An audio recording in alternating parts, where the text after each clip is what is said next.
So, hi guys. So, ito na po yung soil, yung lupa na nakuha namin doon sa may bandang Maragondon. Yan, kasi kinuha ko to. Maganda siyang gawing premium na soil mix. Ito yung Akadama or yung Kanuma na soil na ginagamit din sa Japan para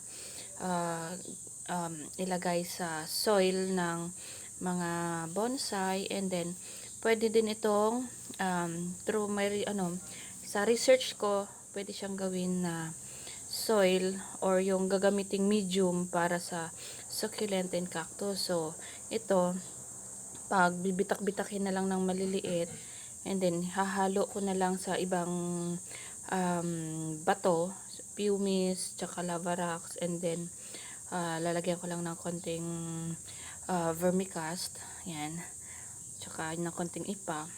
I have premium soil mix na. So ayan, parang meron siyang dito yung lava na form, yung mga fossils. Yan, ito yung malaki. Yan, ito din. Yan. Yan, para siyang corals. Ayan diba yung parang pumice din. Yan. Pero magaan siya. Yan, magaan sila. Yan. Yung ito may red. Ayan. Maganda. So pag na-try ko to, tsaka maging effective siya.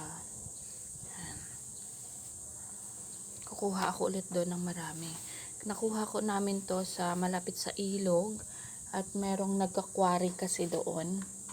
So ayun, ito yung sa pinaka third or fourth layer na ng lupa na yun, Akadama tsaka Kanuma ang tawag.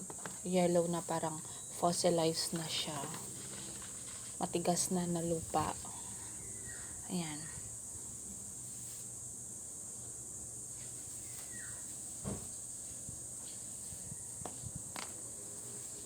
Marami yan.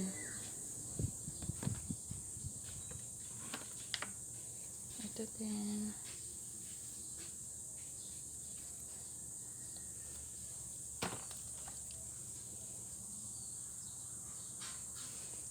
Tapos mamaya, pag na bitak-bitak na namin or na pulverize ko na siya ng parang mungo size or yung corn size lang, yan,